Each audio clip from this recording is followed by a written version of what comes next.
السلام علیکم ورحمۃ اللہ وبرکاتہ۔ اشہدو ان لا الہ الا اللہ وحدہ لا شریک لہ واشہد ان محمدا عبدہ ورسولہ۔ اما بعد فاعوذ باللہ من الشیطان الرجیم۔ بسم اللہ الرحمن الرحیم۔ قابل صد احترام صدر اجلاس و معزز سامعین و ناظرین، السلام علیکم ورحمۃ اللہ وبرکاتہ۔ آپ سماعت فرما چکے ہیں کہ خاکسار کی تقریر کا عنوان ہے مالی قربانی کی اہمیت، سیرت صحابہ، حضرت صلی اللہ علیہ وسلم اور حضرت مسیح موعود علیہ السلام کی روشنی میں۔ اللہ تعالیٰ قرآن مجید میں مالی قربانی کی اہمیت و برکات کا ذکر کرتے ہوئے فرماتا ہے: مثل الذین ينفقون اموالهم فی سبیل اللہ کمثل حبۃ انبتت سبع سنابل فی کل سنبلۃ مئۃ حبۃ واللہ یضاعف لمن یشاء واللہ واسع علیم۔ سورہ بقرہ آیت 262۔ وَمَثَلُ الَّذِينَ يُنْفِقُونَ أَمْوَالَهُمُ ابْتِغَاءَ مَرْضَاتِ اللَّهِ وَتَثْبِيتًا مِّنْ أَنفُسِهِمْ كَمَثَلِ جَنَّةٍ بِرَبْوَةٍ أَصَابَهَا وَابِلٌ فَآتَتْ أُكُلَهَا ضِعْفَيْنِ فَإِن لَّمْ يُصِبْهَا وَابِلٌ فَطَلٌّ واللہ بما تعملون بصیر۔ سورہ بقرہ آیت 262۔ ترجمہ: ان لوگوں کی مثال جو اپنے مال اللہ کی راہ میں خرچ کرتے ہیں ایسے بیج کی طرح ہے جو 7 بالیں اگاتا ہو، ہر بالی میں 100 دانے ہوں، اور اللہ جس سے چاہے اس سے بھی بہت بڑھا کر دیتا ہے، اور اللہ وسعت عطا کرنے والا اور دائمی علم رکھنے والا ہے۔ اور ان لوگوں کی مثال جو اپنے اموال اللہ تعالیٰ کی رضا چاہتے ہوئے اور اپنے نفوس میں سے بعض کو ثبات دینے کے لیے خرچ کرتے ہیں، ایسے باغ کی سی ہے جو اونچی جگہ پر واقع ہو، اور اسے تیز بارش پہنچے تو وہ بڑھ چڑھ کر اپنا پھل لائے، اور اگر اسے تیز بارش نہ پہنچے تو شبنم ہی بہت ہو، اور اللہ اس پر جو تم کرتے ہو گہری نظر رکھنے والا ہے۔ ان ہر 2 آیات کریمہ میں اللہ تعالیٰ نے بڑے واضح رنگ میں فرمایا ہے کہ اللہ تعالیٰ کی راہ میں مال خرچ کرنے والا کبھی مال خرچ کرنے کے نتیجہ میں ضائع نہیں ہوتا اور نہ کبھی نقصان اٹھاتا ہے، بلکہ اس کے مال میں غیر معمولی برکت دی جاتی ہے۔ گویا اللہ تعالیٰ مومنین کو یہ یقین دلاتا ہے کہ اگر تم اللہ تعالیٰ کی رضا چاہتے ہوئے کسی بھی نیک کام میں مال خرچ کرو گے تو تمہارے اموال کم نہیں ہوں گے، اور نہ کبھی باغ ضائع ہوں گے، اور نہ تجارت ضائع ہوگی، اور نہ نقصان اٹھاؤ گے، بلکہ ہر کام میں غیر معمولی برکتیں حاصل ہوں گی۔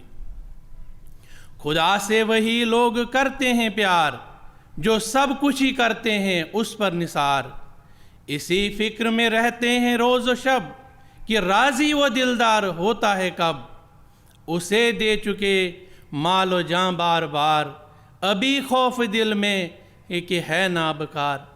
معزز سامعین، حضرت صلی اللہ علیہ وسلم کے صحابہ کرام رضوان اللہ عنہم نے اپنی بے مثال قربانیوں اور ایثار اور والہانہ عشق و محبت کے ذریعہ فنا فی اللہ اور فنا فی رسول کا مقام حاصل کر کے رہتی دنیا کے لیے ایک بے مثال نمونہ قائم کر دیا، اور اپنے عمل سے ثابت کر دیا کہ واقعہ حضرت صلی اللہ علیہ وسلم کا دور دنیا کی تاریخ کا زرعی دور تھا، کیونکہ یہ وہی صحابہ کرام تھے جنہوں نے اللہ کی آواز یعنی یا ایھا الذین آمنوا کونوا انصار اللہ، اے ایمان والو تم اللہ کے دین کے مددگار بن جاؤ، سنتے ہی یہ کہتے ہوئے کہ نحن انصار اللہ، ہم اللہ کے دین کے مددگار ہیں، آپ کے قدموں میں اپنی زندگیاں قربان کر دی تھیں۔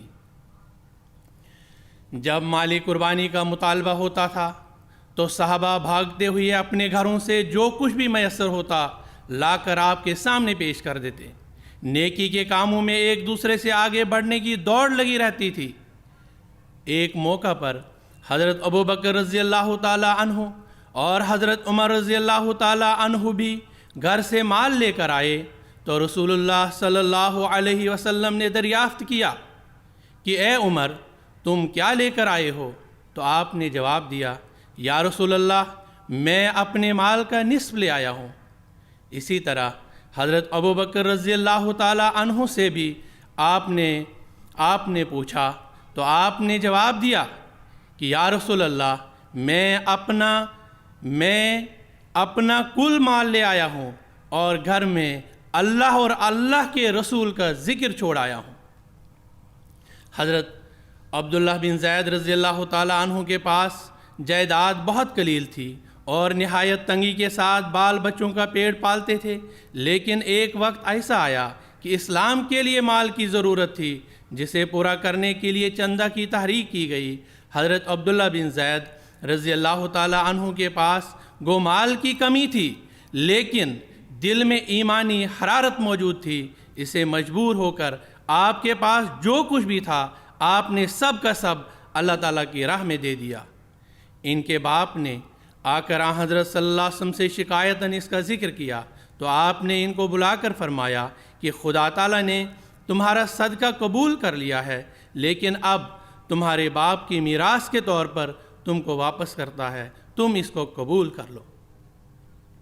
حضرت طلحہ رضی اللہ تعالیٰ عنہ نے 17-18 سال کی عمر میں اسلام قبول کیا تھا اور جنگ بدر میں بڑی جان نثاری کے ساتھ رسول کریم صلی اللہ علیہ وسلم کے لیے سینہ سپر رہے، لیکن مالی قربانی کے لحاظ سے بھی آپ کسی سے پیچھے نہ تھے۔ عہد کر رکھا تھا کہ غزوات کے مصارف کے لیے اپنا مال پیش کیا کریں گے، چنانچہ اس عہد کو استقلال اور استقامت کے ساتھ خوب نبھایا۔ غزوہ تبوک کے موقع پر جب مسلمان عام طور پر فلاکت میں مبتلا تھے اور سامان جنگ کی فراہمی کے لیے سخت دقت درپیش تھی، آپ نے ایک گراں قدر رقم پیش کی۔ اس پر حضرت صلی اللہ علیہ وآلہ وسلم نے آپ کو فیاض کا خطاب دیا۔ جب قرآن کریم کی آیت من المؤمنین رجال صدقوا ما عاہدوا اللہ علیہ فمنہم من قضی نحبہ ومنہم من ینتظر، یعنی کچھ ایسے آدمی ہیں جنہوں نے خدا سے جو کچھ عہد کیا اس کو سچا کر دکھایا۔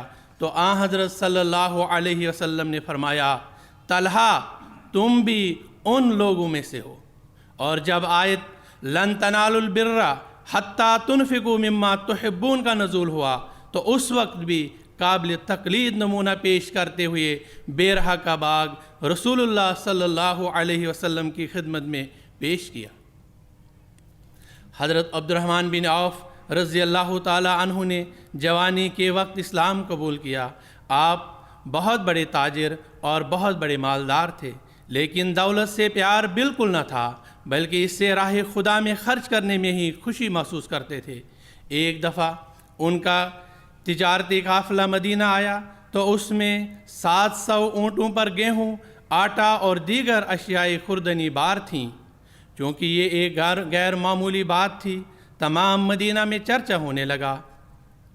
حضرت عائشہ رضی اللہ تعالی عنہا نے فرمایا کہ حضرت صلی اللہ علیہ وسلم فرماتے تھے عبد الرحمن جنت میں رینگتے ہوئے داخل ہوں گے۔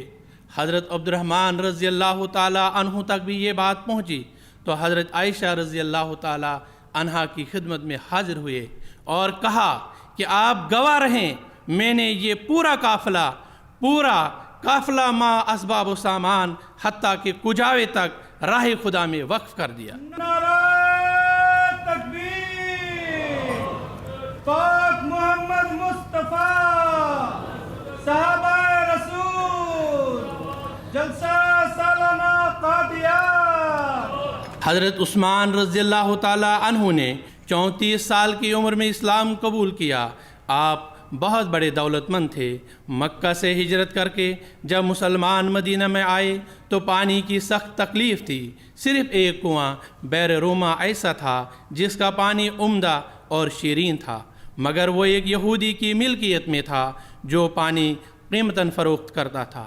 ادھر صحابہ کی مالی حالت عام طور پر ایسی نہ تھی کہ مول لے کر پانی پی سکیں، اس لیے حضرت عثمان رضی اللہ تعالیٰ عنہ نے وہ کنواں اس کے یہودی مالک سے 20,000 درہم میں خرید کر وقف کر دیا۔ حضرت صلی اللہ علیہ وسلم نے جب غزوہ تبوک کی تیاری کا حکم دیا تو مالی تنگی حد سے زیادہ تھی اور سامان جنگ کا مہیا کرنا سخت مشکل ہو رہا تھا۔ آپ نے صحابہ کرام کو مالی اعانت کی تحریک فرمائی تو حضرت عثمان رضی اللہ تعالیٰ عنہ نے 10,000 مجاہدین کو اپنے خرچ سے آراستہ کیا اور ان کے لیے معمولی سے معمولی چیز بھی آپ کے روپیہ سے خریدی گئی۔ اس کے علاوہ 1,000 اونٹ، 70 گھوڑے اور سامان رسد کے لیے 1,000 دینار نقد پیش کیے۔ سامعین حضرات، حضرت صلی اللہ علیہ وسلم کے ساتھ ساتھ صحابیات نے بھی مالی قربانی کرنے میں کوئی کسر اٹھا نہ رکھی۔ انہوں نے اپنی جگر گوشوں کو جہاں اسلام کی سربلندی کے لیے پیش کیا، وہیں اپنی محبوب ترین اشیاء یعنی مال و زر و زیورات کو راہ خدا میں بلا دریغ خرچ کیا۔ حضرت سودا رضی اللہ تعالی عنہا جو حضرت صلی اللہ علیہ وسلم کی زوجہ مطہرہ تھیں کے بارے میں آپ نے فرمایا کہ لمبی ہاتھوں والی مجھ سے جنت میں سب سے پہلے ملے گی، یعنی راہ اللہ میں سب سے زیادہ خرچ کرنے والی۔ اس سے معلوم ہوتا ہے کہ خدا کی راہ میں خرچ کرنا خدا اور اس کے رسول کی قربت و معیت کا موجب بن جاتا ہے۔ معزز سامعین، یہ قربانی کا جذبہ جب تک جان نثار صحابہ اور آپ کے متبعین میں قائم رہا تب تک مسلمانوں میں ترقیات کا دور جاری رہا اور اللہ تعالیٰ کی تائید و نصرت حاصل ہوتی رہی۔ آپ کی بعثت کے 300 سال بعد ایک تاریکی کا دور شروع ہو گیا جس کی ظلمتیں 1000 سال کے عرصہ میں اپنی انتہا کو پہنچ گئیں، اور حضرت صلی اللہ علیہ وسلم کے فرمان کے مطابق اسلام کا نام صرف باقی رہ گیا اور قربانی کی روح مفقود ہو گئی اور حقیقی ایمان دنیا سے اٹھ کر ثریا ستارہ تک جا پہنچا۔ تب اللہ تعالیٰ کی رحمت نے جوش مارا اور قرآن کریم کی سورہ محمد میں بیان کی گئی ہوئی اس واضح پیشگوئی کے مطابق کہ وَإِن تَتَوَلَّوْا يَسْتَبْدِلْ قَوْمًا غَيْرَكُمْ ثُمَّ لَا يَكُونُوا أَمْثَالَكُمْ، یعنی اے مسلمانوں، اگر تم اسلام کی زندگی کے لیے قربانی سے پھر گئے تو خدا تعالیٰ تمہارے بدلے ایک دوسری قوم کو لے آئے گا، پھر وہ تمہاری طرف قربانی سے منہ پھیرنے والے نہیں ہوں گے۔ اس واضح پیشگوئی کے مطابق اللہ تعالیٰ نے 14ویں صدی کے سر پر اس مسیح محمدی و مہدی علیہ السلام کو دنیا میں بھیجا جس کے ذریعے اسلام کا عالمگیر غلبہ مقدر تھا۔ آپ ایسے وقت میں آئے جب کہ دنیا کے چاروں طرف ضلالت اور گمراہی کا دورہ تھا اور باطل قوتیں اسلام کو کمزور کرنے کی ہر ممکن کوشش میں لگی ہوئی تھیں، اور لاکھوں مسلمان عیسائیت اور دیگر مذاہب کے دام فریب میں پھنس رہے تھے، اور اسلام جو ساری دنیا کو محمد رسول اللہ صلی اللہ علیہ وسلم کے نور سے منور کرنے کے لیے آیا تھا، اس نور کو مٹانے کی کوشش میں تھے۔ ایسے نازک دور میں قادیان کی گمنام بستی سے حضرت محمد رسول اللہ صلی اللہ علیہ وسلم کے عاشق صادق اور آپ پر سب سے زیادہ درود و سلام بھیجنے والے مرزا غلام احمد قادیانی مسیح موعود و مہدی موعود علیہ السلام کا ظہور ہوا۔ آپ کو اللہ تعالیٰ نے یہ خوشخبری دی کہ میں تیرے نام کو عزت سے دنیا میں پھیلاؤں گا، یہاں تک کہ بادشاہ تیرے کپڑوں سے بھر کر ڈھونڈیں گے۔ نیز کام کی تکمیل کے لیے اللہ تعالیٰ نے یہ بھی بشارت دی کہ میں تجھے جان نثاروں اور وفا شاروں کی ایک مقدس جماعت بھی عطا کروں گا۔ پھر اللہ تعالیٰ نے یہ بھی بشارت دی کہ تیری مدد وہ لوگ کریں گے جن کے دلوں میں ہم اپنی طرف سے الہام کریں گے۔ نعرہ تکبیر، اللہ اکبر، غلام احمد کی جے، غلام احمد کی جے، نعرہ تکبیر، اللہ اکبر۔ مبارک وہ جو اب ایمان لایا، صحابہ سے ملا جب مجھ کو پایا۔ صدیق کی روح رکھنے والے حضرت مولانا حکیم نور الدین صاحب رضی اللہ تعالی عنہ جو سب سے پہلے حضرت مسیح موعود علیہ السلام کی بیعت کر کے جماعت احمدیہ میں داخل ہوئے، بعد میں اپنی بے مثال اخلاص اور قربانی کے نتیجہ میں خلیفۃ المسیح اول ہوئے۔ آپ حضرت مسیح موعود علیہ السلام کی خدمت اقدس میں تحریر فرماتے ہیں، میں آپ کی راہ میں قربان ہوں، میرا جو کچھ ہے میرا نہیں ہے، آپ کا ہے۔ حضرت پیر و مرشد میں کمال راستی سے عرض کرتا ہوں کہ میرا سارا مال و دولت اگر دینی اشاعت میں خرچ ہو جائیں تو میں مراد کو پہنچ گیا۔ فتح اسلام صفحہ 36۔ حضرت اقدس مسیح موعود علیہ السلام آپ کی خدمات کو خراج تحسین پیش کرتے ہوئے فرماتے ہیں کہ میں ان کی بعض دینی خدمتوں کو جو اپنے مال حلال کے خرچ سے اعلی اسلام کے لیے کر رہے ہیں ہمیشہ حسرت کی نگاہ سے دیکھتا ہوں کہ کاش وہ خدمتیں مجھ سے بھی ادا ہو سکتیں۔ انہیں میری راہ میں مال کیا جان اور عزت تک سے دریغ نہیں کیا۔ فتح اسلام صفحہ 35۔ حضرت مولانا حکیم نور الدین صاحب رضی اللہ تعالیٰ عنہ کی طرح قربانی اور خدمت کا جذبہ رکھنے والے بے شمار بزرگان تھے۔ سب کی یہی تمنا تھی کہ کاش ان کے سارے مال و دولت الہی دین کی اشاعت میں صرف ہو جائیں، جیسا کہ حضرت مسیح موعود علیہ السلام خود فرماتے ہیں، میں حلفاً کہہ سکتا ہوں کہ کم از کم 1,00,000 آدمی میری جماعت میں ایسے ہیں کہ سچے دل سے میرے پر ایمان لائے ہیں اور اعمال صالحہ بجا لاتے ہیں۔ میں دیکھتا ہوں کہ میری جماعت نے جس قدر نیکی اور صلاحیت میں ترقی کی ہے یہ بھی ایک معجزہ ہے۔ ہزارہ آدمی دل سے فدا ہیں۔ اگر آج ان کو کہا جائے کہ اپنا تمام اموال سے دستبردار ہو جاؤ تو وہ دستبردار ہو جانے کے لیے مستعد ہیں۔ حضرت مرزا بشیر احمد صاحب رضی اللہ تعالیٰ عنہ کی ایک روایت ہے، ایک موقع پر حضرت مسیح موعود علیہ السلام کو لدھیانہ میں ایک ضروری اشتہار کے چھپوانے کے لیے 60 روپے کی ضرورت پیش آئی۔ انہی دنوں آپ کے جید صحابی حضرت منشی ظفر احمد صاحب رضی اللہ تعالیٰ عنہ لدھیانہ تشریف لائے ہوئے تھے۔ حضور علیہ السلام نے آپ کو بلایا اور فرمایا کہ اس وقت یہ ایک اہم ضرورت درپیش ہے، کیا آپ کی جماعت اس قدر روپیہ کا انتظام کر سکے گی؟ آپ نے عرض کیا، حضرت انشاءاللہ کر سکے گی، میں جا کر روپے لاتا ہوں۔ چنانچہ آپ فوراً کپورتھلا گئے اور جماعت کے کسی فرض سے ذکر کرنے کے بغیر اپنے بیوی کا ایک زیور فروخت کر کے 60 روپے حاصل کیے اور حضرت مسیح موعود علیہ السلام کی خدمت میں لا کر پیش کر دیے۔ یہ روایت لمبی ہے کیونکہ حضرت منشی ظفر احمد صاحب رضی اللہ تعالیٰ عنہ اکیلے یہ خدمت بجا لائیں، جماعت کپورتھلا کے احباب کو شامل ہونے کی تحریک نہیں کی۔ اس لیے اس واقعہ کا علم ہونے پر حضرت منشی اروڑے خان صاحب رضی اللہ تعالیٰ عنہ جو کہ اسی جماعت کے ممبر تھے 6 ماہ تک منشی ظفر احمد صاحب رضی اللہ تعالیٰ عنہ سے ناراض رہے کہ آپ نے ہمیں قربانی سے محروم رکھا۔ یہ وہ فدائی تھے جو اللہ تعالیٰ نے حضرت مسیح موعود علیہ السلام کو عطا فرمائے۔ حضرت اماں جان سیدہ نصرت جہاں بیگم صاحبہ رضی اللہ تعالیٰ عنہا کے متعلق آتا ہے کہ آپ نے مینارۃ المسیح کی تعمیر کے لیے 1000 روپے کا وعدہ لکھوایا اور اپنا دہلی کا ایک مکان بیچ کر یہ رقم ادا کر دی۔ حضرت مسیح موعود علیہ السلام نے جب مینارۃ المسیح کی تعمیر کی تحریک فرمائی، حضرت میاں شادی خان صاحب سیالکوٹی رضی اللہ تعالیٰ عنہ نے چارپائیوں کے علاوہ اپنے گھر کا سارا سامان 300 روپیہ میں بیچ کر پوری رقم حضور علیہ السلام کی خدمت میں پیش کر دی، جس پر حضرت اقدس علیہ السلام نے خوشنودی کا اظہار کرتے ہوئے فرمایا کہ آپ نے تو حضرت ابوبکر رضی اللہ تعالیٰ عنہ کا نمونہ دکھایا۔ یہ سنتے ہی آپ واپس گھر گئے اور چارپائیاں بھی فروخت کر کے ساری رقم چندے میں بھی دے دی۔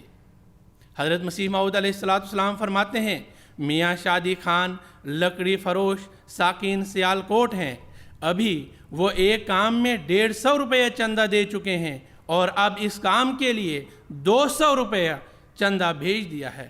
یہ وہ